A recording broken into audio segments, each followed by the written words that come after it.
pongo la vida, pongo el fuego de mi pasión volcada y sin salida. Donde tengo el amor, toco la herida. Donde dejo la fe, me pongo en juego. Pongo en juego mi vida y pierdo y luego vuelvo a empezar sin vida otra partida. Perdida la de ayer, la de hoy perdida. No me doy por vencido y sigo y juego. Juego lo que me queda, un resto de esperanza. A siempre va, manejo mi postura. Si sale nunca, la esperanza es muerte. Si sale amor, la primavera avanza.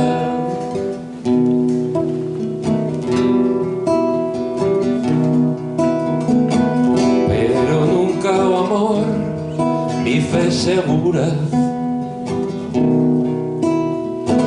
Jamás soñando, pero mi fe fuerte.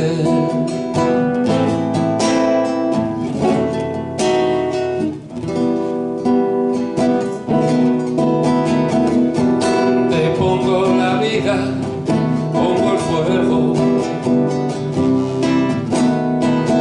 de mi pasión volcada y sin salida. Donde tengo el amor, toco la herida. Donde dejo la fe, me pongo en juego. Que me queda un resto de esperanza. A siempre va, mantengo mi postura. Si sale nunca, la esperanza es muerte. Si sale amor, la primavera avanza. Pero nunca, oh amor, mi fe segura. Soñando, pero mi fe fuerte. Jamás soñando, pero mi fe fuerte.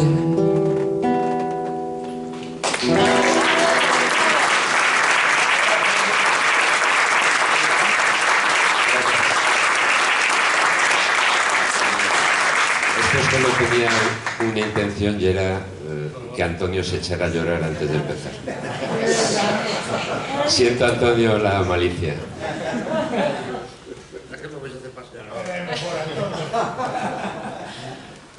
Bueno, pues después de esta introducción, ¿se oye bien? Sí. Después de esta introducción de Amadeo Aranda, que lo escucharemos en otras ocasiones, estará él y también Alicia. Les damos la bienvenida y las buenas tardes por acompañar al autor en esta tarde tan emocionante, tan emotiva para él. Gracias por subir el libro. Pues gracias por estar aquí acompañando a Antonio Mata. Gracias también al público, por supuesto, a todo el público, a todos los villacañeros, ¿verdad, Antonio? Y villacañeras. Gracias al Matadero de Toledo por acoger este tipo de eventos culturales. Y gracias también a Revol, esta agencia literaria, y a la editorial Cuarto Centenario por apostar por esta publicación de Claveles rotos de Antonio Mata. La mesa, pues está aquí, nos conocemos, y si no voy a hacer la presentación. Al autor le acompañan Jesús Romero, que está aquí, es el prologuista del libro, ahora hablaré más detenidamente de él, y Antonio Illán también está por aquí, y una servidora, pues que iba a ser un poco el hilo conductor de las intervenciones de cada uno. Les daré paso a cada uno de ellos cuando les corresponda. Y vamos a empezar con Jesús Romero. Él es el prologuista del libro y nació en Toledo, es toledano, es médico, humanista, especialista en traumatología y ortopedia, heredero de la doble tradición, sobre todo, de su padre, que es médico humanista, ¿no? Era médico humanista, y de su madre. La parte creativa le viene de su madre, que también era una gran creativa y muy polifacética. No lo sé, no lo sabía. Bueno, pues eso. Es autor y colaborador en más de 40 comunicaciones y publicaciones en congresos, en simposios y revistas nacionales e internacionales, participante en recitales poéticos, etcétera, etcétera, etcétera, porque hay que ver el currículum que tienes tan extenso. He tenido que hacer sintetizarlo, pero madre mía. En los últimos 10 años, digo bien, 10 años más o menos, bueno, pues dedica parte de su actividad a la creación literaria, ensayística y como articulista para diferentes medios digitales, revistas y periódicos. De formación es autodidacta en las artes plásticas, aunque ha tenido la suerte de mamarlo, como decíamos, en casa, en primer lugar, por su madre y por su hermano Alberto también, ¿no? Que por lo visto, según leo por aquí, es el pintor de la Duquesa de Alba y de otros personajes ilustres de nuestra historia. Y también, en segundo lugar, has encontrado siempre las puertas abiertas de los estudios de grandes creadores y amigos tuyos, ¿verdad? Sí. Martín Chirino, los dos principales, y a nivel local, pues Pablo Sanguilo, Rojas, también, claro, gente maravillosa, ¿no? Pero sí, he tenido una suerte. Una gran suerte y la cualidad que tú tienes, esa parte creativa, el talento. Y yo leyendo parte de su currículum, me gustó el leitmotiv de Jesús Romero.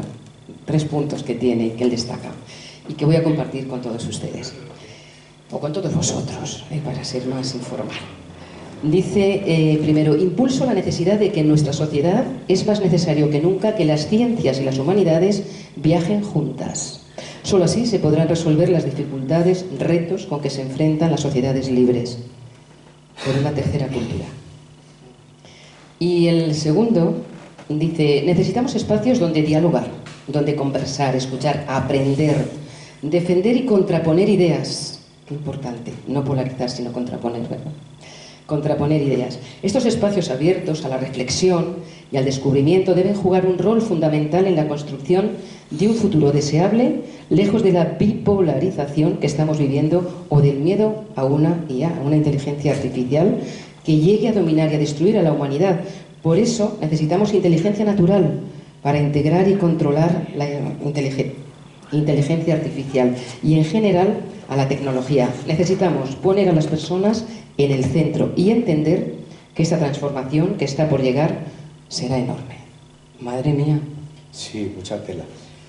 Todo ello, y bueno, pues el miedo a la inteligencia artificial, sin caer en el síndrome de Frankenstein, ¿no? De tener miedo a lo que tú has creado, pero realmente es algo que, bueno, de hecho hay ya estados que están poniendo freno a esta situación y estamos viendo la inteligencia artificial, el sistema GPT cuando no sabe las cosas se las inventa. Eso se ha demostrado. Entonces, bueno, hay que controlar con inteligencia natural esa inteligencia artificial. Bueno, como médico humanista tienes, yo creo, una cosmovisión privilegiada respecto de los que no lo somos, ¿no? Y eso también te inquietará más seguramente, ¿no? Sí, bueno, no, quiero decir, todos estamos aprendiendo continuamente de todos. Entonces, no, mi situación, bueno, no privilegiada, no, pero no me creo que sea una situación privilegiada, ¿eh? Es cuestión de entre todos construir una sociedad mejor y más justa. Bueno, pues todo esto es Jesús Romero y mucho más. Y yo ahora sí que quería comentarte, leyendo tu prólogo, pues que te tengo que dar las gracias, Jesús, por poner en valor como mujer, reivindicar y empoderar a la mujer.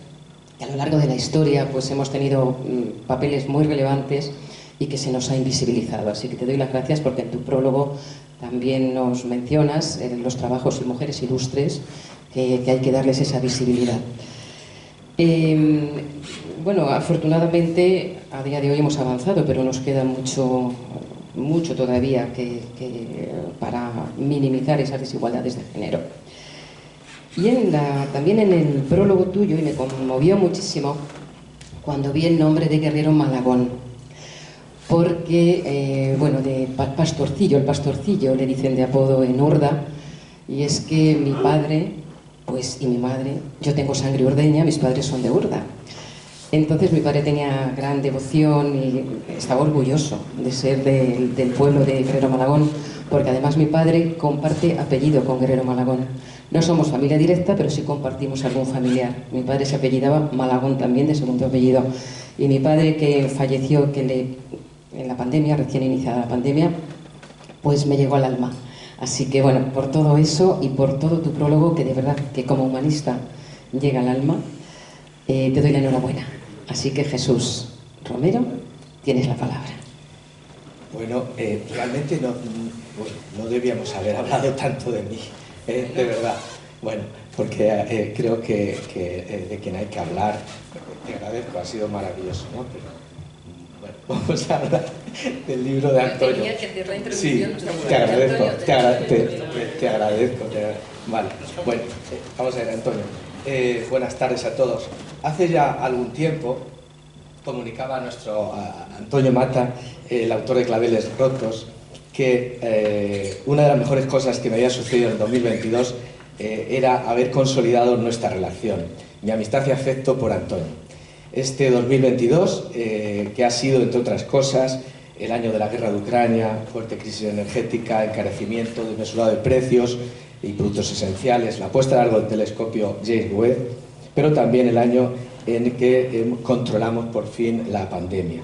Y finalmente, el centenario del nacimiento del autor portugués Saramago. Antonio Mata es heredero de la pluma de grandes autores como Celaya, Kafka, Pessoa, Saramago y entre nosotros Félix Maraña también, por ejemplo. En este trabajo, como el último Nobel portugués, Mata desenmascara una sociedad, su sociedad, podrida y desencajada, una sociedad que no usa la razón para defender la vida y en su lugar casi siempre la usamos para destruirla. Y lo mismo que el maestro Saramago, en su ensayo sobre la ceguera, El reino de la desesperación y la ley del más fuerte, la COVID-19, nos ha zarandeado fuertemente y del Homo Deus de Harari no ha quedado casi nada. Pero de lo que se trata, o al menos a mí me interesa, es saber si hemos aprendido algo con lo que hemos vivido. A veces lo dudo. Creo que no nos quedamos ciegos, creo que estamos ciegos. Ciegos que ven, ciegos que viendo no ven. Esta frase de Saramago, tremendo, ¿no? No puede ser más triste. Desconozco si a Mata le gustan los prólogos, pero tras iniciar su lectura descubrí que en este caso era inútil por no necesario, mientras que en algunos otros trabajos puede sugerir su franca debilidad cuando son necesitados. La obra es percibida como una guía poética de Lisboa que gira en torno a una sufrida mujer y a la vez como un continuo prólogo de hechos y circunstancias que están por llegar, plasmado como una secuencia cinematográfica donde el autor cuida al máximo cualquier detalle menor. Un continuo viaje de cómo el cerebro del autor percibe su realidad al papel, que es si no la escritura, la música o cualquier manifestación artística. Una prueba de la grandeza de cualquier texto auténticamente poético es que va más allá de quien lo escribe y vuela bien lejos, como el que tenemos entre nuestras manos. Mata es un gran conocedor primero y amante después de Lisboa, lo lisboeta y lo íbero. Se refiere a ese Lisboa lluvioso que en primavera convoca la aquelarre, esas reuniones nocturnas de brujas y brujos tan hispanas con la supuesta intervención del demonio, frecuentemente en la figura del macho cabrío, tan magistralmente plasmado por la paleta expresionista de Gutiérrez Solana y su escuela. No olvidemos que esta escuela nace con Goya y se encuentra perfectamente representada con nuestro querido Guerrero Malagón, aunque a él, según nos contaban, gente que frecuentaba, como mi madre, su estudio, no le gustaba presumir de eso. Él no quería que se le relacionara con Goya ni con lo goyesco. Era curioso. Un hombre muy peculiar y que podía haber llegado muchísimo más si hubiera tenido otro empuje, otro carácter, ¿verdad? Bien. Mata es conocedor de su cultura, historia y sus gentes, emociones, y especialmente la emoción en grado superlativo, la saludable, que invade el alma de esa inmortal ciudad y que es algo inexplicable porque te derrota. aun estando donde quieres estar. Saudade o estremecimiento que ya te había sucedido antes, en otro tiempo en el que las cosas eran distintas. Algo así como un déjà vu. La poeta y escritora Isabel Montero, hoy ausente por razones de salud, bueno, no es nada importante, ha afirmado sobre este trabajo: resulta una gran metáfora de existencia vital, personal e histórica, en absoluto paralelismo. Por un lado alude a los hechos que marcan una revolución, en concreto la de los claveles de Portugal; por otro, la vida de una niña, mujer, vida mísera y ultrajada, que sigue su instinto, un instinto de anhelo y libertad hacia una biografía mejor para sí misma, y que en parte lo acaba consiguiendo. Tanto la historia como la mujer son claveles rotos, y nos damos cuenta a medida que avanzamos en la lectura de esta novela. Una metáfora máxima que se me antoja, dice Isabel, absolutamente poética, dada la naturaleza de poeta de su autor, además de ser un excelente narrador. La historia de las personas que habitan y constituyen el pueblo. Claveles rotos es una historia profundamente coherente, enraizada con los lugares por los que transita. Me parece un análisis extraordinario de Isabel, por eso he querido tener un recuerdo hacia ella, hacia sus palabras. Este libro destila todo ello. Antonio pisa sobre tierra firme, siempre trabaja así. Es una de las características que mejor lo define. Por eso ama la buena poesía y nos avisa de que aunque algunos se empeñen, no todo es poesía ni cultura. Otra característica que comparto con nuestro autor es el ideal de libertad que ambos perseguimos y que llegó con la lluvia de un mes de abril. Los valores como el respeto, humanidad, libertad, deseo de igualdad, justicia están presentes. El reconocimiento de su novelada realidad, que en su fidelidad se torna invención e inventa al yo mujer, un personaje literario con el que Lisboa comparte el protagonismo de nuestra obra. La mujer y todas sus causas y derechos está presente en el protagonista y en otros elementos femeninos que aparecen. Antonio tiene bien claro que es necesaria la participación de la mujer en todos sus ámbitos, como hemos mencionado aquí, la mayor feminización de la vida. Y como señala en el prólogo, la mano femenina debe estar presente en la elaboración de los actuales y futuros protocolos y algoritmos de la inteligencia artificial. Es fundamental, si no, eso tiene su reflejo absoluto y vamos a funcionar en base a la tecnología y en base a la inteligencia artificial en un futuro. Y si nos referimos a la literatura, dado que la mujer supone la mitad de la ciudadanía, entonces deberían contar la mitad de las historias también. No me parece serio ni justo continuar desaprovechando tanto talento. Antonio sabe que escribir como vivir es ante todo dejar cosas sin hacer, elegir y opinar. De lo contrario, otros lo harán por nosotros y muchas veces en contra de nosotros. Esto es una cita de Ortega. Para comprender de veras el mundo hay que detenerse y participar a fondo de la vida que vivimos y que vamos dejando atrás, aunque todos a veces estamos en la vida sin saber realmente qué es la vida. Antonio, como amigo que somos, y lo digo que en el prólogo, me vas a permitir una última licencia. Einstein preguntó a Freud en el 32, ¿existe un medio para liberar a los hombres de la esclavitud y la amenaza de la guerra? ¿De canalizar la agresividad del ser humano? ¿De armarlo mejor psíquicamente contra sus instintos de odio y destrucción?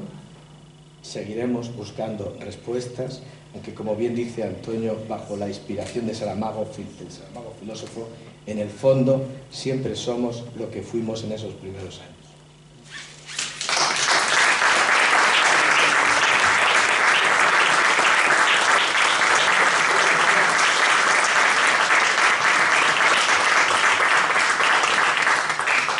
Pues lo dicho, enhorabuena, reitero la enhorabuena de tu prólogo, Jesús.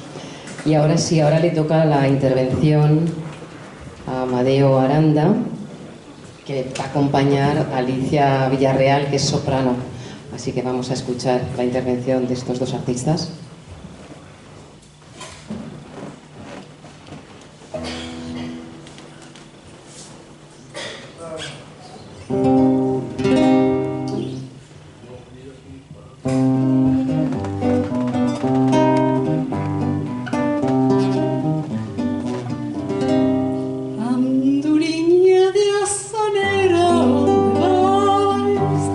Y andas a vuelta, vuelta.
Enhorabuena, chicos. Bien, ahora toca presentar a Antonio Illán Illán. Es licenciado en Filosofía y Letras, catedrático de Lengua y Literatura, escritor de poesía, narrativa y ensayo. Tiene premios de poesía, de narrativa y periodismo también. Estos premios, pues por ejemplo el Carpetania, primer premio de relatos breves. También obtuvo el tercer premio del concurso de relatos en Toledo. Alrededor del vino era el título, ¿verdad? Creo, eso es lo que pone, eso es la información que a mí me han enviado. Y el primer premio del segundo certamen de poesía del Centro de Profesores de Toledo. Y también obtuvo el primer premio de periodismo de la Fiesta del Olivo, era el título de Mora. Bueno, ha estado toda la vida colaborando, Antonio, con los medios de comunicación, prensa escrita, radio, televisión. Ha publicado más de 3.000 artículos de divulgación cultural y es amante de la lectura y de la lectura en voz alta. Y además es amigo de toda persona que ama la cultura. Así que, Antonio, qué bueno. Todo esto, sí, todo el que ama la cultura, amigo de Antonio. Aunque no le conozcas de nada, si yo amo la cultura, ahí, amigo de Antonio ya. Pues así progresamos. Antonio, tienes la palabra, pero antes de nada te quería preguntar, tanto que ha hablado Jesús de la inteligencia artificial, tú como filósofo, se me está ocurriendo ahora mismo, pues tanta inteligencia artificial, yo creo que nos diferenciaremos en algún momento y que nos podrán sobrepasar, porque la inteligencia artificial no está dotada de alma. No lo sé si es un disparate lo que estoy diciendo. Si sigue al ritmo que va, se dotará. ¿De alma? Sí, nos sobrepasará. Como no lo controlen, nos sobrepasa fijo. Y sobre todo sobrepasa a la masa. No te digo que quede por ahí algún Gustavo Bueno o algún Agustín Chazas, que le veo por ahí, que son pensadores que sigan pensando por cuenta propia. Pero la inmensa mayoría, al ritmo que vamos, la inteligencia artificial puede escribir claveles rotos dándole una serie de parámetros, te saca una novela de 400 páginas como si lo hubiera escrito Antonio Mata. Madre mía. Bueno, eso daría para otro gran debate, pero de momento te damos la palabra, Antonio. Muy bien, muchas gracias. Bueno, yo he venido a hablar del libro. Buenas tardes. Como umbral en aquella entrevista con Mercedes Milá. Así que del autor, luego que hable él de sí mismo y cómo ha compuesto la obra, ¿no? Pero yo lo que he hecho ha sido leer claveles rotos y os voy a contar un poco mi lectura, un poco orientada esencialmente a dejar una serie de señuelos para incitaros a vosotros a leer. Evidentemente no voy a destripar la novela, no os la voy a contar, porque si os la cuento ya no vais a coger el libro y no lo vais a leer, pues ya os lo sabéis. Pero sí os voy a ir dejando preguntas en el aire, ¿no? Para que podáis acercaros a ella con ganas, ¿no? Abrimos Claveles rotos, la novela de... Él ha dicho poeta. Yo creo que eso queda muy claro también leyendo la novela, ¿no? La novela del poeta Antonio Mata Huete. Y ya desde las primeras páginas del primer capítulo nos adentramos en el paraíso de la descripción sinestésica cuando habla de las jacarandas.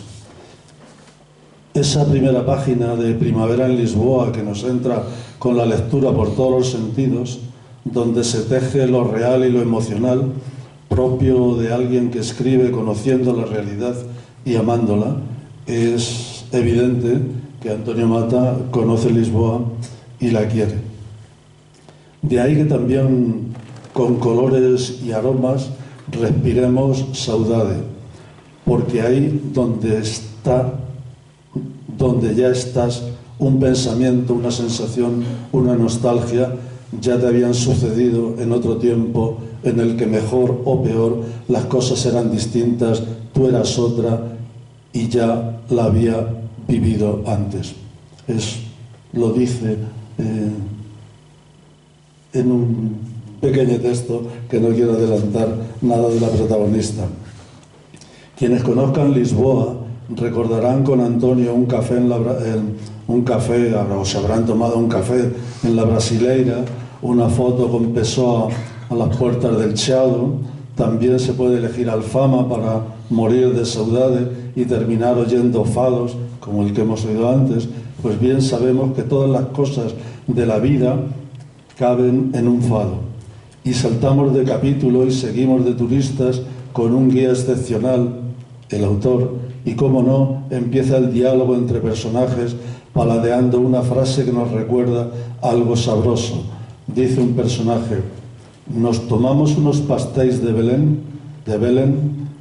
Quien haya ido por esa zona baja desde la Plaza del Comercio al monasterio de los Jerónimos, seguro que ha parado en esa pastelería antigua a tomarse uno o dos pastelillos de esos que no se olvidan, hechos, según dice la leyenda, estos pastéis de Belén, con una antigua y secreta receta procedente del monasterio de los Jerónimos. Ya en los inicios, con este adentrarnos en Lisboa de manera tan excelente, nos ha atrapado a la lectura. Lo que viene después es la historia, pero la atmósfera ya está creada en este inicio espectacular. Por supuesto que los claveles en este principio de la novela no están rotos y Grândola Vila Morena suena en todo su esplendor. Se recuerda esos días sobre el perfil do Carmo en el Chiado, contemplando a sus pies la alborozada ciudad, celebrando su recién estrenada libertad. Creo que esto es el inicio, pero cuando leemos él fumaba y miraba las estrellas, absorto, como si intuyese que todo aquello solo sería el principio de otra nueva historia, distinta, por supuesto, pero muy lejana de la revolución por la que tanto habíamos luchado. Pasó sus manos por mi cintura y me estremecí. Acoplé mi espalda a su pecho y mis nalgas entre sus piernas y lo sentí. Sin poder resistirlo,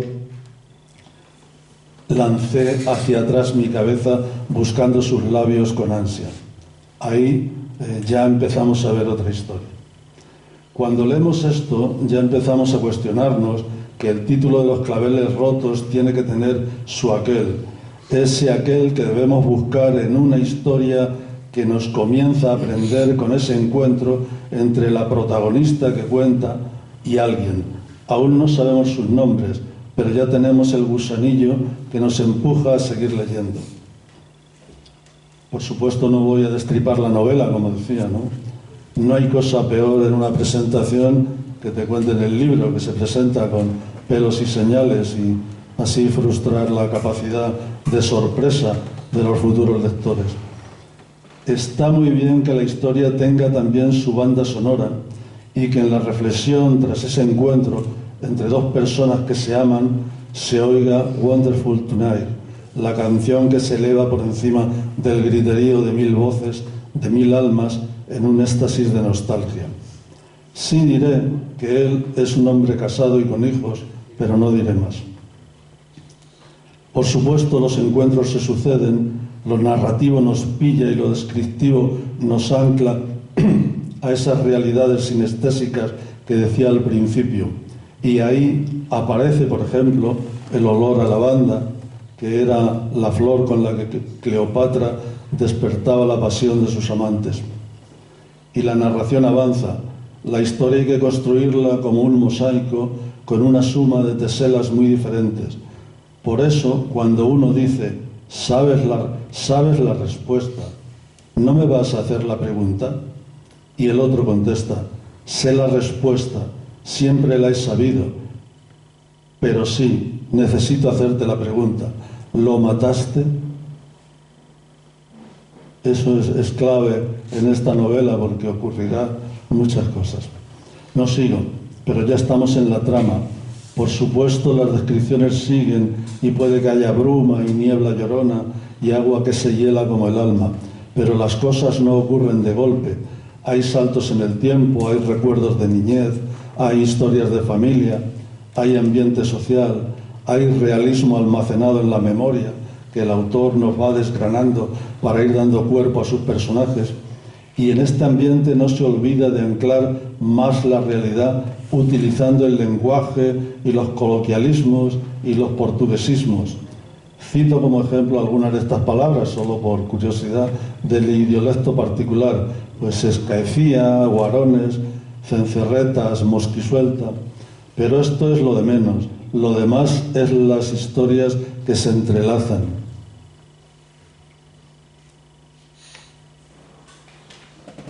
Hay páginas y páginas de monólogo donde ella cuenta lo que ve o lo que siente, y cuando leemos que se dice estaba sola, absolutamente sola, en el punto más tremendamente doloroso y cruel en el que se puede sentir la soledad.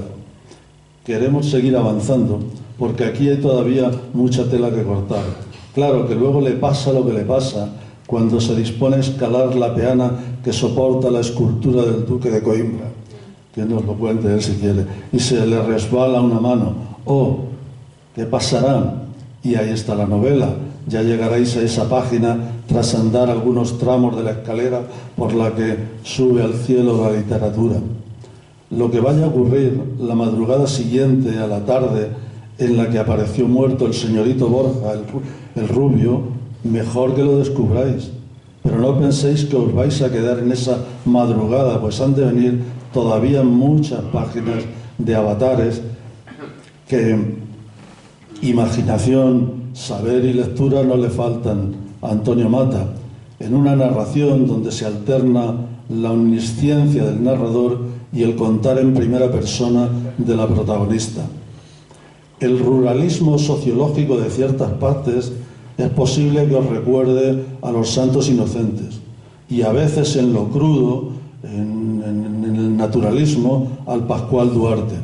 Pero es solo un vago recuerdo, como quien nota en la boca un día el sabor al café de puchero y leche requemada en la lumbre que ponía mi abuela, me lo ponía a mí en el tazón del desayuno, o como la famosa Madalena de Proust. Como he dicho antes, la historia avanza y retrocede y por supuesto se vuelve a Lisboa, a la Lisboa anterior a la Revolución de los Claveles, y aparecerá por ahí, entre otras muchas cosas, la famosa PIDE, aquella policía de la dictadura salazarista.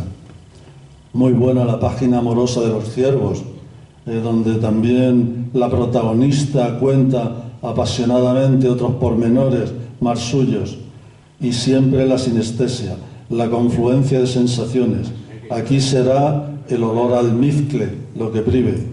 En estas idas y venidas entre el presente y los recuerdos, uno puede encontrarse con que la tía segunda, Dolores, era una auténtica hija de puta, pero hay que leer la novela para entenderlo. La novela es de una lectura prismática. Depende de la cara que pilles, estarás ante las descripciones poéticas, muy propias, por otro lado, de alguien que es esencialmente poeta, o ante las caras del realismo descarnado, que bien puede ser un interrogatorio de la PIDE, o la vida de aquellos niños que quedaron marcados para el resto de sus días con el estigma del mendrugo. Quienes no conozcan los tiempos previos a la Revolución de los Claveles van a encontrar en estas páginas, si no la historia, sí muchos detalles de la intrahistoria de un tiempo fecundo, emocionante, esperanzador para un pueblo. A mí estos capítulos en especial el titulado Ribeiro dos Santos, también los siguientes me han parecido memorables. Aquí, además de ficcionar, no olvidemos que lo que tenemos entre manos es una novela, hay que documentarse muy bien para no decir tonterías. Y Antonio Mata, a fe que se lo ha trabajado muy bien el asunto. Luego le preguntamos cómo ha escrito, cómo ha acarreado el material, cómo lo ha compuesto. Pues esto no es obra ni mucho menos de las musas, ni de la inspiración que te viene mientras estás sentado frente a un papel en blanco. Penac nos dicen, como una novela, que no tenemos que tener rubor a saltarnos páginas o capítulos, que lo importante es leer, que si leemos algunas cosas que nos interesen, luego lo mismo volvemos a las que nos hemos dejado. Pues yo recomiendo leer toda la novela, pero si os saltáis páginas, no os saltéis las descriptivas de Lisboa ni estas de la Revolución de los Claveles, porque en ellas, además de literatura, encontramos historia y emociones. pero la historia está contada de forma amena en la narración de los hechos que viven los personajes de la novela. Pero es que no se le escapa ningún tema al autor. Es que si queréis chocaros de frente con la violencia machista, solo tenéis que reparar en la historia de Luisa. Bueno, la Luisa y no solo la Luisa, pero ahí lo dejo. Solo deciros que, como en las películas, hay páginas que pueden herir la sensibilidad del lector, como son las de la violación de la protagonista. Tal es la crudeza naturalista con la que están escritas. Pero hay que relajarse, que también ocurren cosas buenas, como la historia de las cartas que mandan el Banco do Espíritu Santo.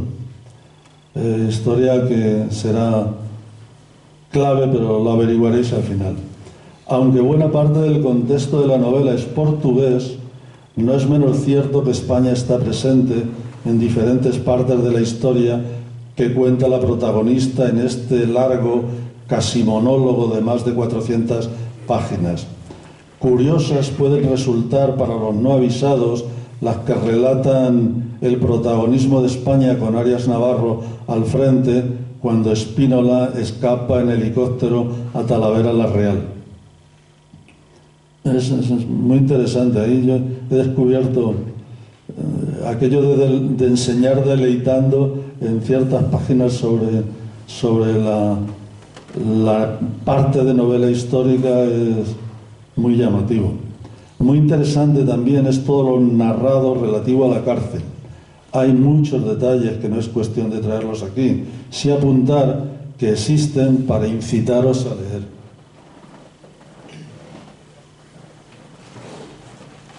El capítulo Cravos quebrados es claveles rotos, comienza así: todas las revoluciones han sido un auténtico fracaso, las sangrientas, por desgracia, casi todas.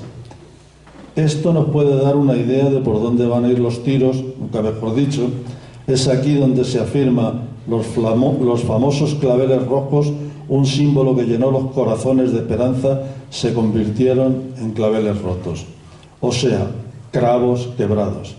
El capítulo, que me parece interesante, puede leerse incluso aislado de lo que es el intríngulis de la novela, pues viene a ser una reconstrucción periodística de ese tiempo en el que el poder anduvo de mano en mano hasta que el movimiento de las Fuerzas Armadas dejó de tener importancia tras las elecciones que ganó Ramallo Eanes, si recordáis.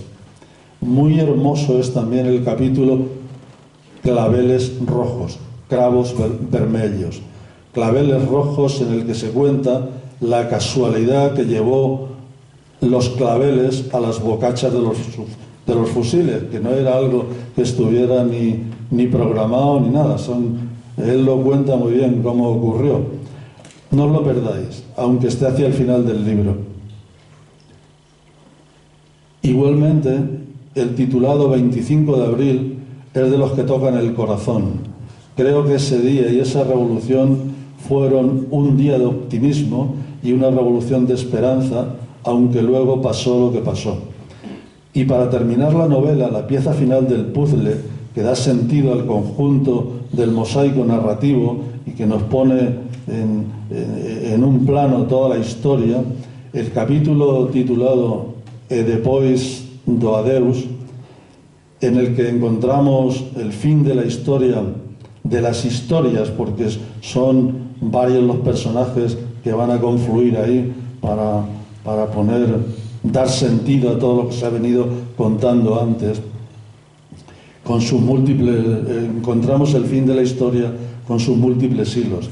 Y por supuesto se descubren secretos que son verdaderamente las piedras angulares literarias que dan su verdadera estabilidad a lo que se ha venido contando en la arquitectura de la narración. Un final agrio, en el que se viene a decir, después de todo, que los claveles rotos siempre vuelven a florecer. Hay esperanza. Algo tendrá que ver el Banco do Espíritu Santo en ese tipo de historia. A veces y eso que llevo mucho tiempo haciéndolo, me sigo preguntando el motivo de seguir escribiendo esta especie de diario de mi vida. Eso se dice, ese pequeño texto se dice en uno de los capítulos. Bueno, pues yo creo que la novela está compuesta a manera de diario, ¿no? A manera de si se fuera recuperando todas aquellas cosas que se han venido apuntando en un diario y ahora se les diera, el autor hubiera ido cogiendo aquellas páginas que más le interesan, pero no necesariamente con un orden cronológico. Esto se dice en un momento y es lo que nos da una pincelada sobre la composición del relato. Esto es formalmente esta novela, la traslación de un diario o una manera de construir unas memorias en las que presente y pasado, circunstancias propias y ajenas, contextos diversos, hechos históricos, personajes de ficción y personajes reales se concatenan para dar lugar al relato que tenemos entre manos. Aquí está Claveles rotos, un relato denso, multiforme y heteróclito que os va a entretener, a deleitar y algunos ratos os va a cabrear, pero no dejaréis su lectura hasta que lleguéis a la palabra fin. Espero que lo leáis con pasión porque os va a entrar ganas de seguir leyendo una página más, aunque lo tendréis que dejar porque 400 páginas no se leen de tirón.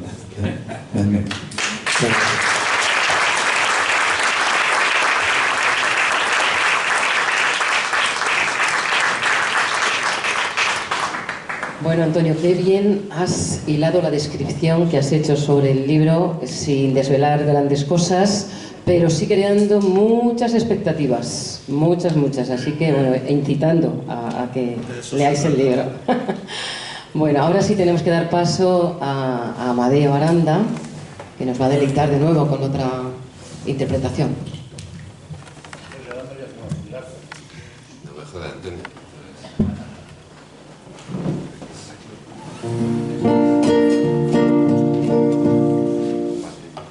Buscando... ¿Se oye? Sí. Quería encontrar otra sorpresa y me puse a buscar entre las canciones de estos años. Aquellos años que empezamos a aprender a tocar la guitarra, aprendíamos de cosas políticas y cosas así. En fin. Y me costaba porque no había mucho donde elegir. No sabía decidirme hasta que leyendo el libro pues apareció la lluvia sobre las jacarandas que despierta el olor de la flor. No deja de ser una metáfora de los claveles.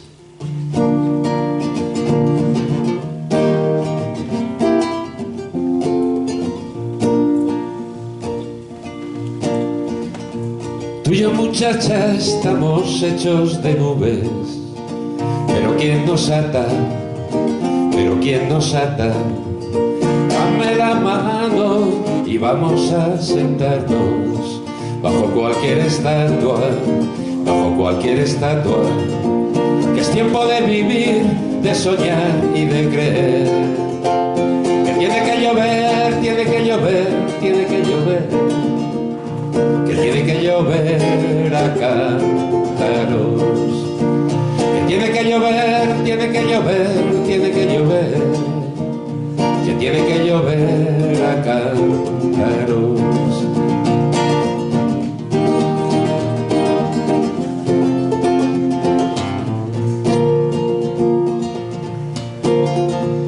Estamos amasados con libertad, muchacha, pero ¿quién nos ata? De tu barro dispuesto, elegido tu sitio, preparada tu marcha, que hay que doler de la vida hasta creer. Que tiene que llover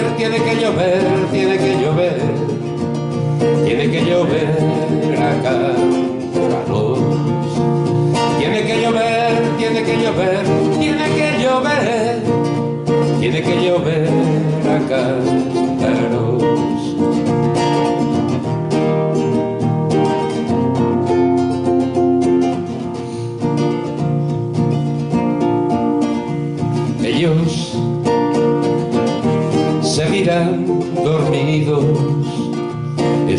cuantas corrientes de seguridad planearan vender la vida y la muerte y la paz. Te pongo 100 metros en cómodos plazos de felicidad.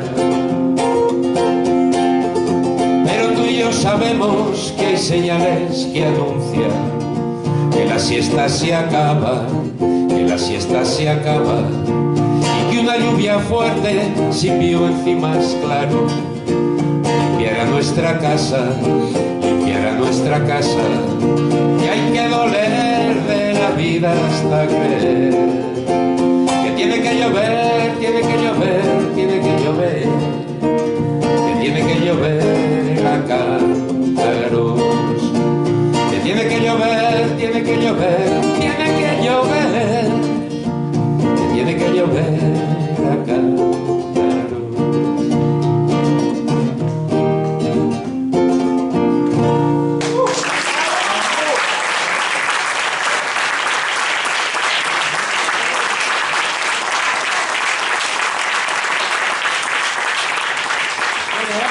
Que presentar al autor, pero quiere tomar la palabra, así que... Grande Amadeo, tierra. Coge tu micro, Antonio, sí. Solamente quería decir una cosa a propósito de la canción, que la saca muy a cuento. Aparte de tantos recuerdos tan maravillosos, hoy me ha pasado un gran amigo, también de Jesús y de muchos de los que estamos aquí, Félix Maraña, fue mi prologuista en el libro de Ecos del Desasosiego, un personaje increíble, que por cierto estuvo aquí hace unos días. Me ha pasado la publicación del libro de Pablo Guerrero, que se llama Tiene que llover, que acaba de salir. A través de Félix, a través de otros amigos, de Valentín Martín, que son muy amigos de él, Rodolfo Serrano, sé que Pablo lo está pasando mal. Solamente... Tiene que llorar a cántaros. Solamente quería deciros que si tenéis ocasión de comprar el libro, creo que a Pablo, al gran Pablo Guerrero, le vendría muy bien, nada más. Gracias, Amadeo.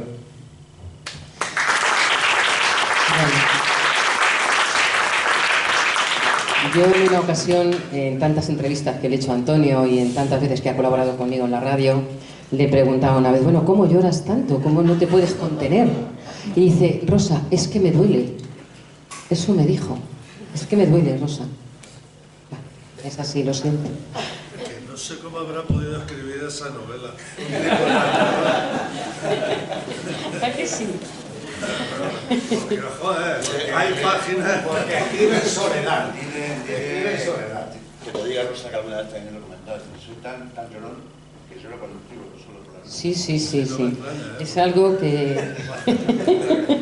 Hay páginas que hay que leerlas con un cubo al lado. Y con tu amigo Jesús, que es médico, no le has hecho esa consulta nunca. Es una patología, es un caso perdido, es muy singular su caso. Bueno, pues vamos a hablar de Antonio ahora, del autor. Bueno, de las publicaciones, en la solapa del libro de Claveles Rotos están puestas todas las publicaciones que tiene, sus poemarios, sus libros, incluso de Villacañas, un siglo de historia en fotografías, porque es un gran fotógrafo también, ¿no? Le gusta, es un amante de la fotografía, aunque ahora lo practica poco, ¿verdad? Bueno, estuvimos haciendo la exposición de Aranjuez, el último, y bueno, hasta ahí está un poco. Después ya me tuve que poner en serio con esto y claro, no puedo estar... Pero bueno, siempre estoy también con la fotografía también. Bueno, pues fue un libro que publicó en 2003. En el año 2011 publica su primera novela, Aires de Gloria. En 2016 la segunda novela, Bacanale, y Claveles Rotos este año. O sea, se presentó en Villacañas, pero de aquella manera un poco informal en el Pactilo, pero se presentó en Villacañas. Bueno, tenemos que decirlo así, sí. Y hoy es la segunda presentación que se hace aquí en Toledo, su querido Toledo, de Claveles Rotos.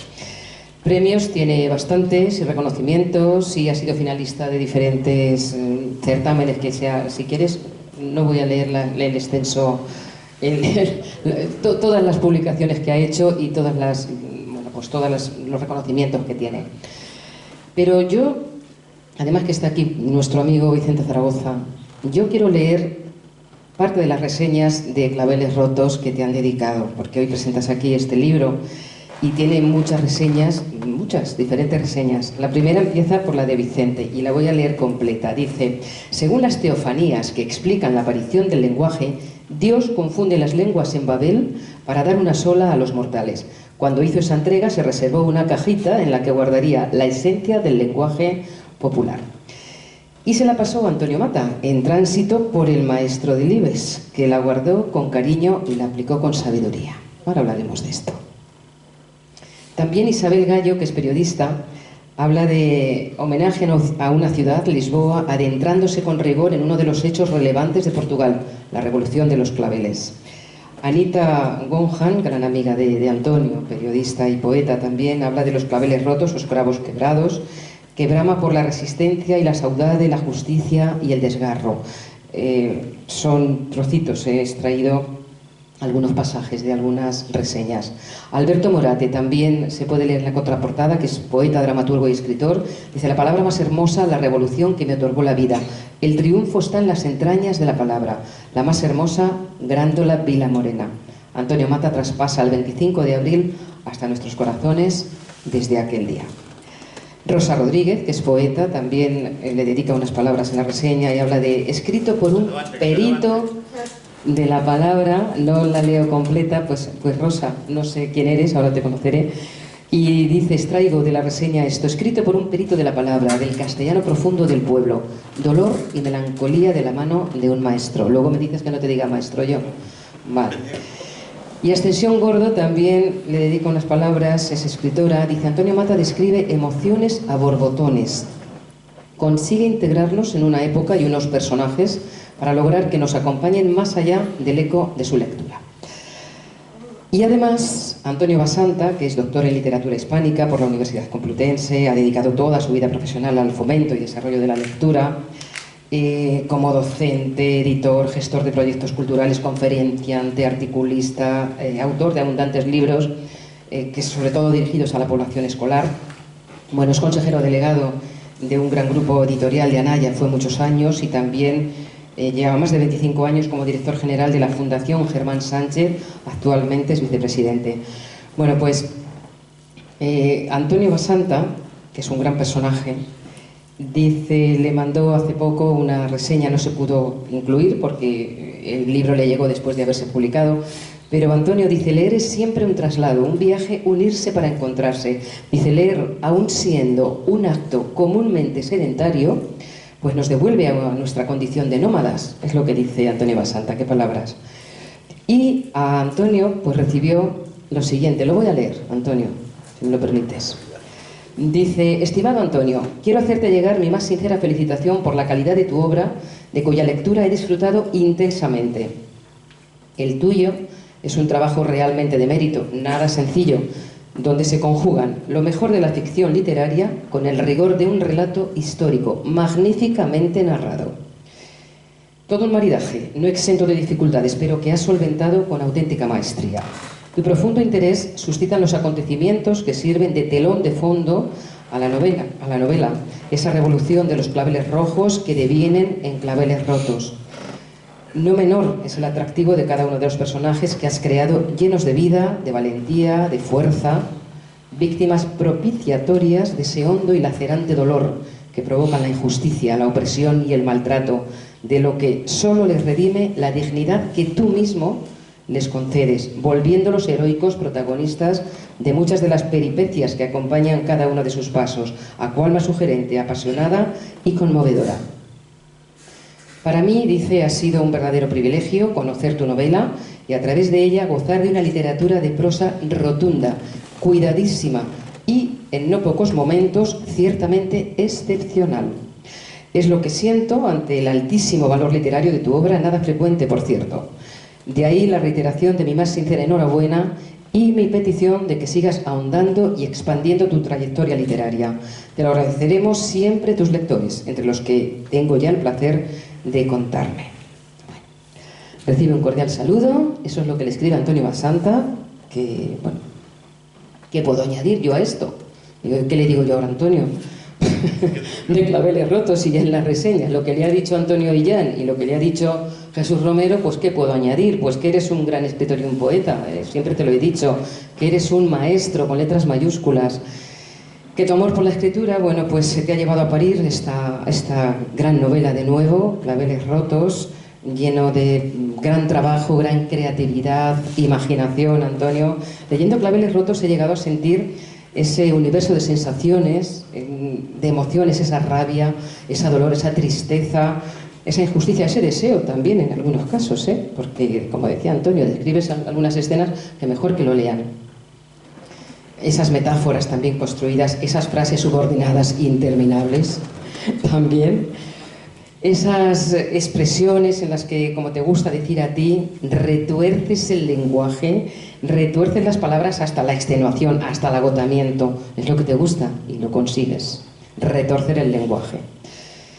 También, bueno, pues tengo que felicitarte por ese lenguaje, como digo, espectacular, ese lenguaje poético. Para eso eres un poeta, un gran poeta.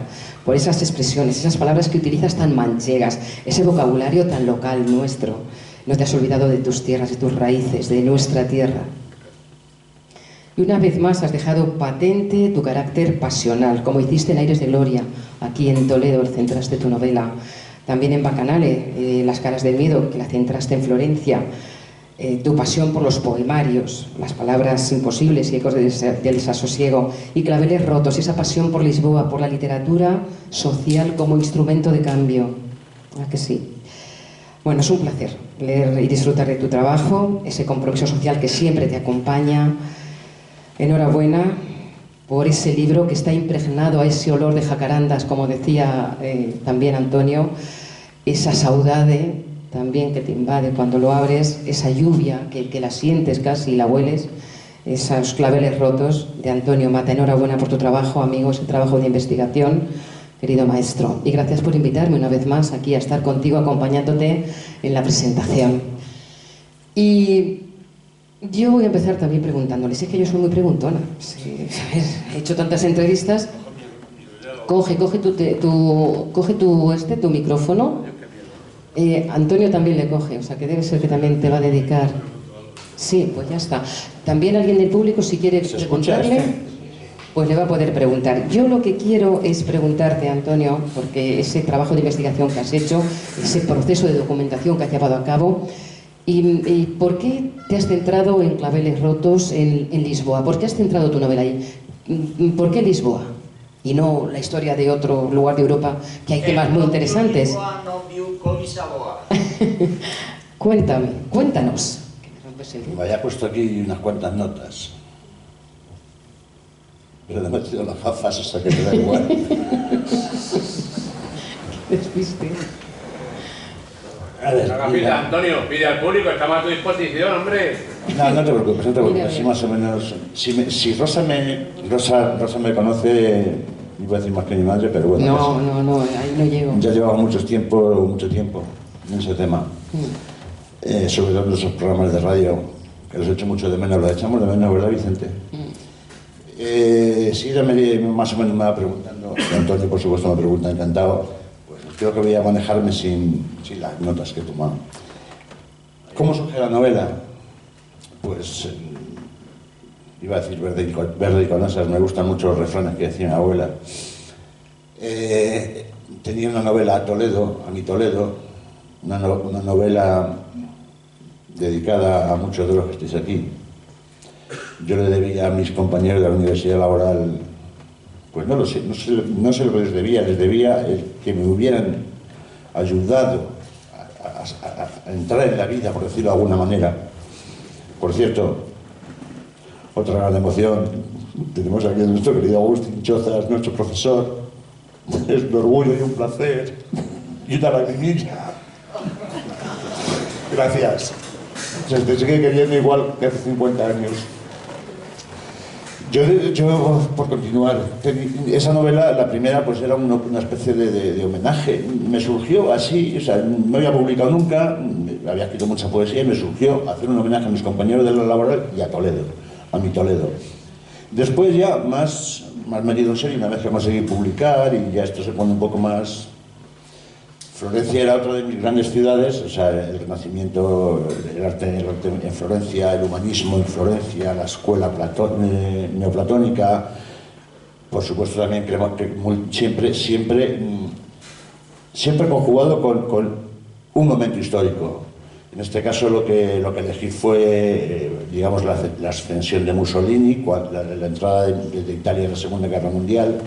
Sobre todo también estudié mucho la resistencia en la Toscana. Ciertos hechos que eran bastante desconocidos, porque se decía, por ejemplo, que los nazis no habían bombardeado Florencia, y en mentira, o sea, la Santa Croce fue bombardeada. Y posiblemente no fue por los nazis, fue por los americanos, porque estaba la línea Primavera detrás de... Me voy a liar. Sí voy a decir que en esa novela el tema del miedo, que es lo que pretendo decir, cómo el miedo es el que realmente domina la humanidad, nace de una conferencia de Agustín, una de las veces que nos volvimos a juntar ya unos años en la Universidad Laboral, por supuesto, en el Paraninfo, en la que por primera vez, curioso, yo escuché el nombre de Hannah Arendt y la banalidad del mal. Y eso me abrió la cabeza, o sea, me abrió tanto decir el mal, la banalidad del mal, hacer el mal por el mal. También ha influido en cierta medida en Claveles rotos. La tercera novela tenía que ser Lisboa, sin más remedio, porque es mi otra ciudad. Y bueno, cuando decido escribir una novela en Lisboa, pues en principio pues no sé ni qué hacer, ni cómo. Sí, la saudade, el fado, todo eso, Lisboa te lo arranca las tripas, como digo yo. Tienes que arrancarte el lenguaje de las tripas para poder expresarlo. Pero claro, necesito más. De eso con un relato hubiera ido. Y de casualidad, bueno, de casualidad o no casualidad, tengo un amigo, de hace tiempo que no lo veo por desgracia, pero tengo un amigo que era piloto de las Fuerzas Armadas portuguesas. Ahora, como todos los pilotos, está en la TAP, por supuesto. Y, en cierta medida, aunque no fue de las promociones del movimiento de los capitanes de abril, del movimiento de las Fuerzas Armadas, era todavía bastante joven, pero sí conocía muchos intríngulis de la revolución. Y una noche, él solía, cuando volaba de Lisboa a Madrid, me llamaba muchas noches y nos íbamos a cenar juntos. Una noche se me ocurre decirle que quiero escribir una novela sobre Lisboa. No sé, la revolución la tenía ahí. La revolución indiscutiblemente es un hecho que me impresiona mucho. Fue una revolución impresionante, incruenta sobre todo y llena de esperanza. Y bueno, cuando surge la conversación, que sería a las 10:30, a las 12 normalmente nos íbamos, nos dieron a las 8 de la mañana, se fue directamente al aeropuerto a coger el vuelo porque nos tiramos toda la noche. Y él me da unos datos muy concretos, unos detalles muy concretos sobre los que merece la pena investigar. Y ahí, por un lado, ya tengo el espacio físico, que es Lisboa, por otro lado, indiscutiblemente, para construir una novela tienes que tener espacio temporal, es donde me decido realmente, bueno, pues, a la revolución de los claveles. Más bien enfocada, sobre todo, es decir, el que quiera un libro de historia, el que quiera conocer la revolución de los claveles a fondo, por supuesto, se tiene que comprar un libro de historia. Aquí ya lo va a conocer a fondo. Sin embargo, hay una serie de datos, de cosas, de anécdotas incluso, que surgen, que están ahí, y que ya no son la típica historia de la revolución, sino son cosas hasta cierto punto nuevas. Por un lado, la prerrevolución, es decir, los capitanes de abril se unen se juntan por primera vez, además se juntan por otro motivo, no se juntan realmente para hacer la revolución, aunque estaban todos hasta el moño de la guerra colonial, porque aquello fue uno de los desastres más grandes, bueno, en la historia de Portugal, por supuesto, y iba a decir otro de los grandes crímenes de la historia, que todavía incluso no ha salido. La guerra colonial era horrorosa, la guerra colonial llevaba 10 años, estaba destruyendo Portugal pasaba hambre, y los capitanes de abril, en principio, lo primero que hacen es unirse, porque surge un decreto del gobierno de Marcelo Caetano, donde lo que hace es, se están quedando sin oficiales, se mueren los oficiales en Mozambique, en Angola, y se están quedando sin oficiales. ¿Por qué? Porque además los oficiales de carrera, ya los que vienen dicen que va a ir su tía allá, que no van a ir.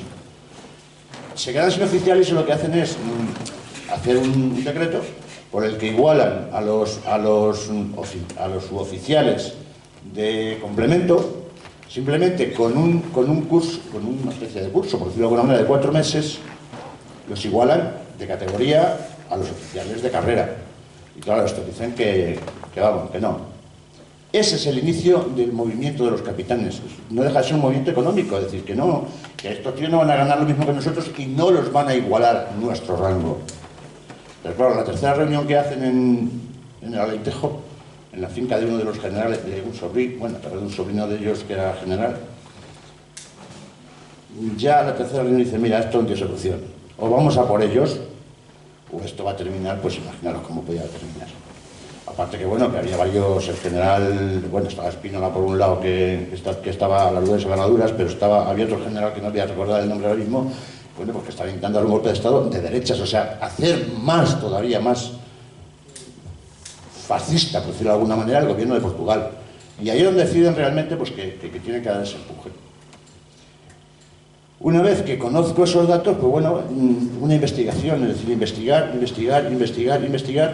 porque claro, hay muchos datos que están en los libros, pero hay otros que, bueno, tienes que buscarlos en las revistas, tienes que buscarlos en los artículos de periódico, todo lo de Rivero dos Santos, por ejemplo, pues bueno, yo investigué lo de Rivero dos Santos hasta descubrir el nombre del pide que le pega un tiro y le asesina vilmente. O sea, y van a por él. Leerlo también porque es realmente muy doloroso además. Y bueno, una vez que tengo esa investigación, ¿qué necesito? Novelar. Y ahí es cuando surge contar una historia. Yo también tenía por ahí apuntes sobre esa historia, ya tenía algún relato que otro.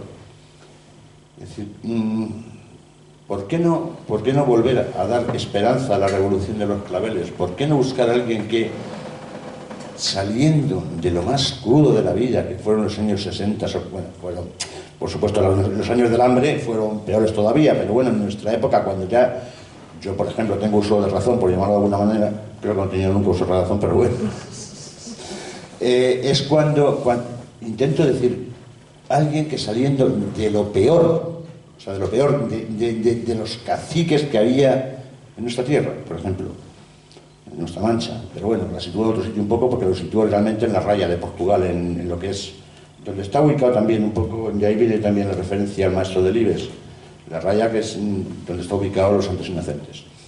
Pero como alguien saliendo de lo peor y sufriendo lo peor, pues en lugar de suicidarse, en lugar de quitarse la vida, que es lo que le apetece, o sea, se quiere quitar la vida 20 veces, pero dice no.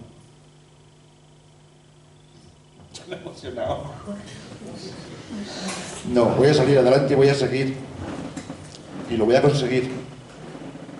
Y ese es el argumento, digamos, que me planteo incluir dentro de la novela.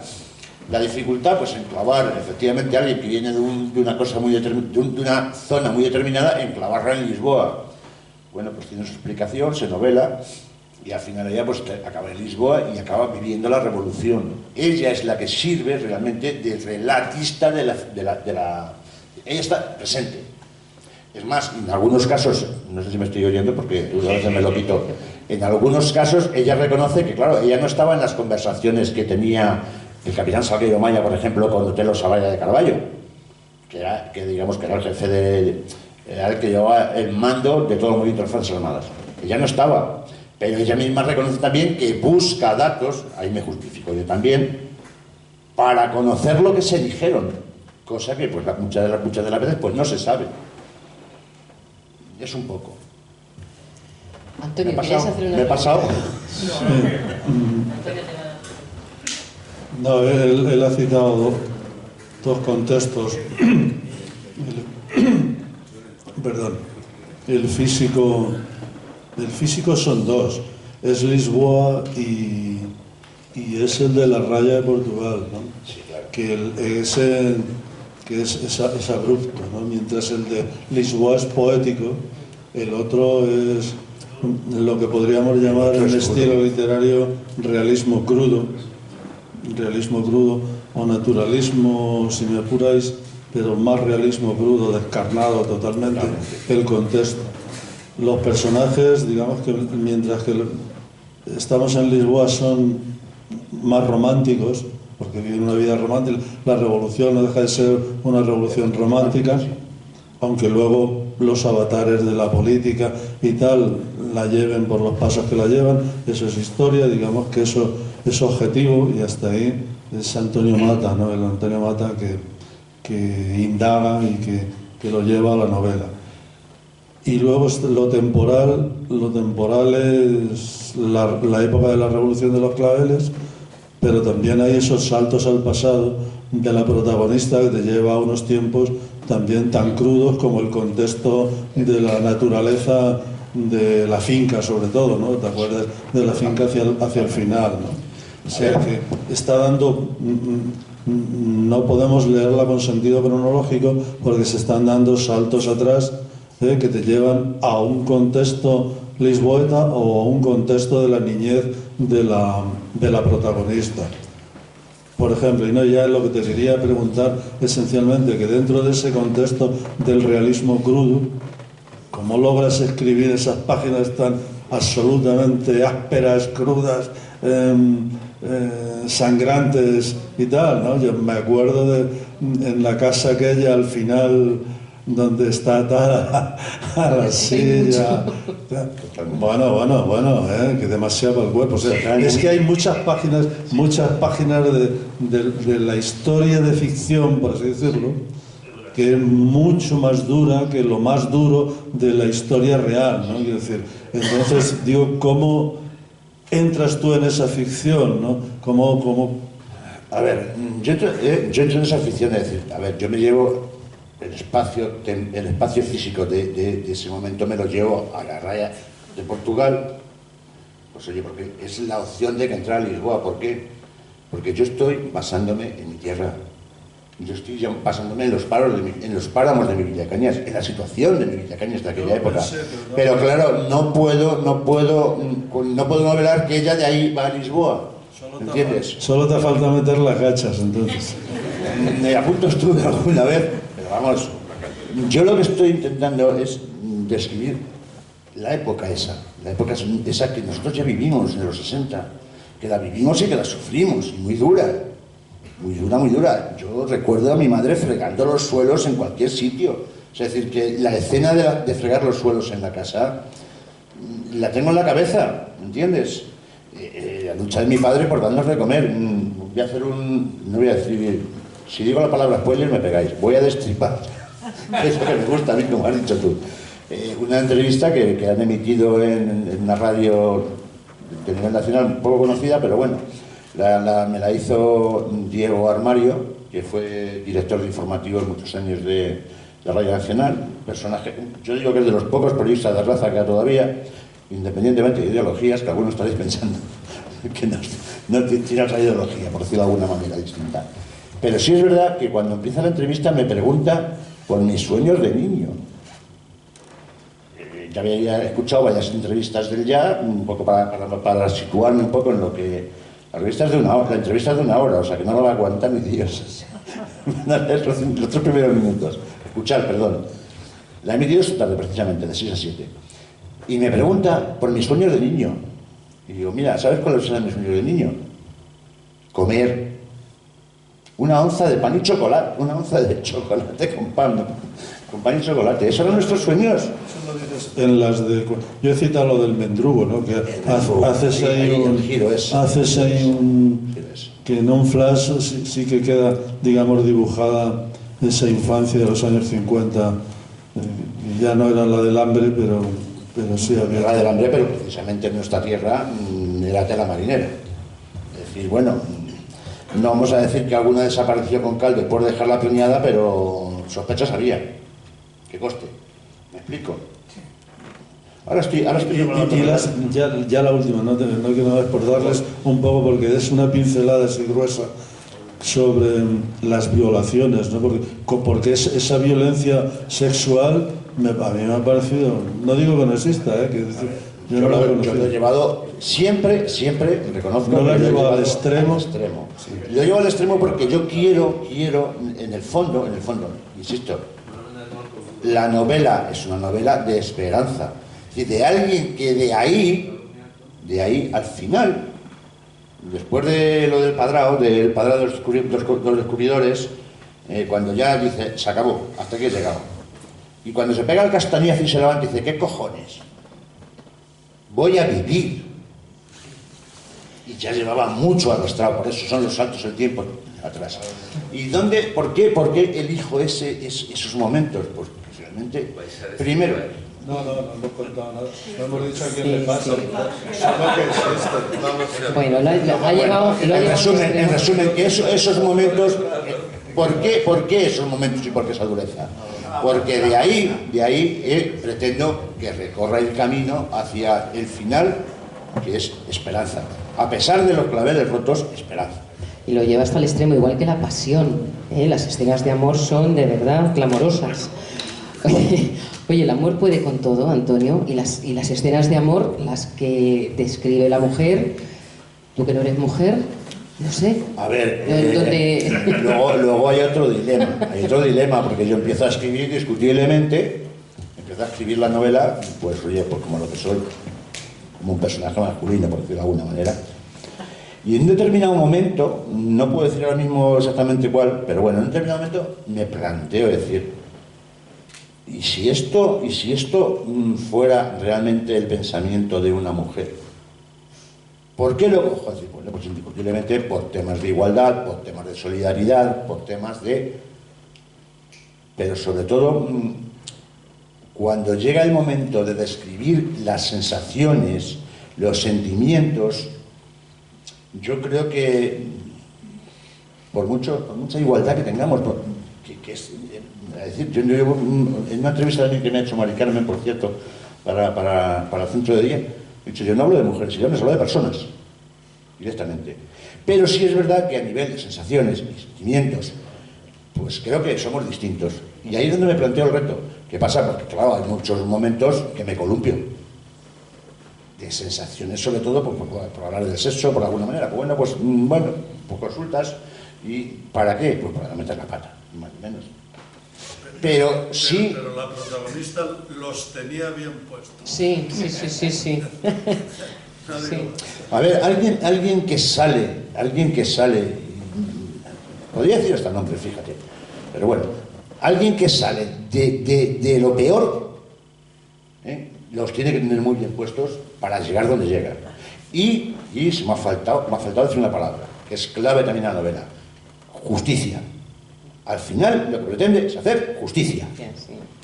Eso me ha faltado también decirlo. Bueno, ¿Destribo más o no? no, y veréis que nos referimos a la protagonista, pero no se dicen nombres, es ella y él. Sí, hay muy poquitos nombres propios. Muy pocos nombres propios, sí. Hay apodos, pero sobre todo los protagonistas... Muy villacañero, Y los protagonistas es que no tienen supongo nombre. Que será general, pero el apodo de la jarilla es engancha tanto precisamente por la diferencia social. Uno era el rubio y esa es la jarilla. La jarilla, exactamente. Sí. La jarilla es ¿Por qué un segundo nivel. Pongo... Los que hayan leído mis tres novelas lo saben. O sea, ninguno de mis protagonistas en las novelas, en las tres, tiene nombre. ¿Por qué? Pues porque están escribiendo desde el interior al exterior. Por eso no pueden nombrarse así. Es cierto que en este caso al final busco una justificación tal, para que no parezca decir, bueno, joder, hay momentos que lo pide incluso el nombre. Pero no he querido en ningún momento meterlo porque creo que es alguien que está hablando desde su interior hacia afuera. Está sacando de su alma, está sacando la historia. Y tampoco tiene mucho sentido que ella se autollame de alguna manera.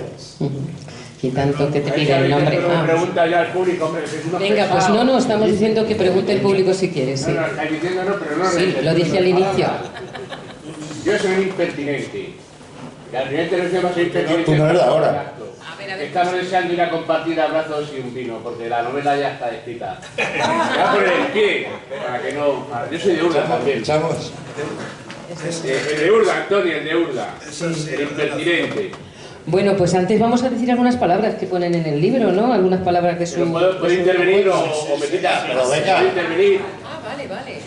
Yo quería hablar, si me lo permites. Claro. La creatividad lleva siempre consigo una impertinencia. Leer una novela, una historia, siempre lleva algo de impertinencia, porque nunca se cuenta lo real, nunca se hace la pelota, la sociedad y los personajes verdaderos siempre son contestatarios con respecto a lo que sucede a su alrededor. Y en este sentido quería ser contestatario también. No liéis tanto, coño, los presentadores, que sois unos pesados, joder, unos pesados. En fin.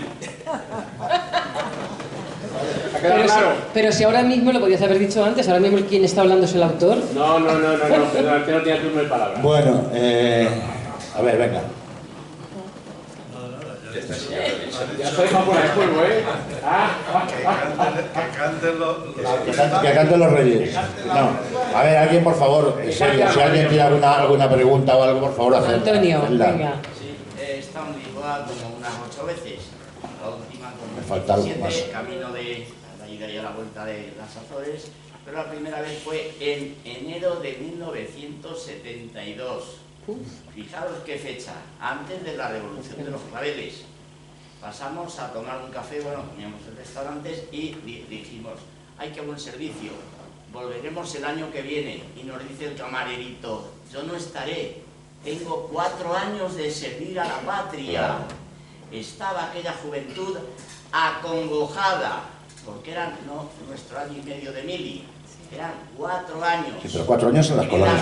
En las colonias. O sea, que sabían que cayendo como moscas. Pero seguramente ni volvía. La juventud... Hay una me vais a permitir que la nombre también, porque también me ha ayudado mucho y quiero que la conoceréis, la película de María Medeiros, Los Capitales de Abril, que nos describe la situación realmente, y empieza efectivamente con el novio que le está diciendo que no, vamos para Francia, que no voy, y vamos, al contrario, le dice ella. Está en el número por ahí puesto porque también lo busqué, hubo una friolera de 100 y pico mil jóvenes exiliados que se fueron a Francia porque, claro, sabían que iban a morir.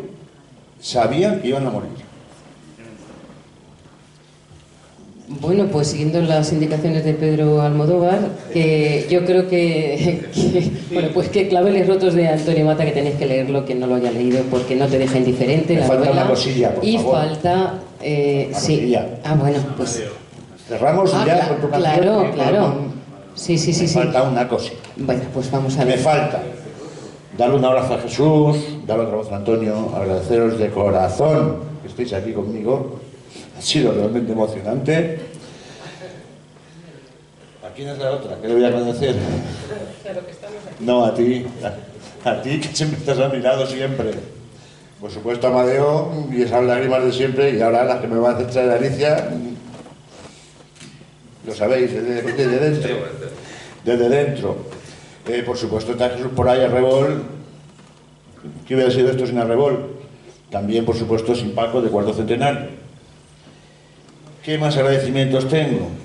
Por supuesto, a mi familia también, a todos mis amigos, a todos los que estáis aquí apoyándome, indiscutiblemente, pero sí quiero nombrar a algunos, simplemente deprisa y rápido. A mi amigo Joao, que ya les he nombrado antes, que no sé, cuando alguien te suelta algo que merece la pena tirar del hilo, pues es una motivación. Y gracias a él esa motivación surgió. Quiero agradecer también, a ver, no sé, creo, sí, bueno, quiero agradecer las 2 reseñas que hasta ahora me han hecho. Una, está aquí Javi, Javi, que no te veo. Se ha ido.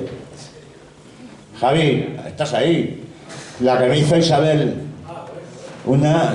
es su marido, Isabel no ha podido venir, como hemos dicho, una gran amiga, una gran escritora, una gran poeta, y hizo una reseña maravillosa. Otras 2 que me hicieron, que no están aquí, por desgracia, pero me hubiera gustado, Valentín Martín, no sé si lo conocéis, un pedazo de periodista que también está bastante mal, de los que todavía quedan muy pocos. ¿Quién más? Félix Maraña, yo le llamo mi maestro. Y bueno, agradecer, no sé si lo va a escuchar esto, a Diego Armario, porque sin dudarlo, o sea, es algo curioso. Le viene una referencia de alguien que le cuenta que hay una novela de alguien conocido y de pronto me llama y me dice que me quiere una entrevista. Yo me quedo así. Claro, no es la típica entrevista hasta que vas... Al principio yo pensaba, dije, vale, pues va y te va a preguntar no sé qué, que además lo mete en medio de un programa y tal. Y no, cuando me dice que me quiere hacer una entrevista de 1 hora, esto que te quedas así diciendo, uff, Y de hecho, varias veces en una entrevista digo, ¡buf! Una gran entrevista de alguien que sabe sacar lo que tienes dentro. Y por último, aunque no se escuche, pues Antonio Basante también, porque recibir estas palabras por parte de alguien que realmente es un pope, que se suele decir, de la cultura, del libro sobre todo, pues oye, cuando lo recibes y lo lees, te caes de espaldas. Así de sencillo, o sea, alguien que te diga esto, un poco más, yo os quiero mucho.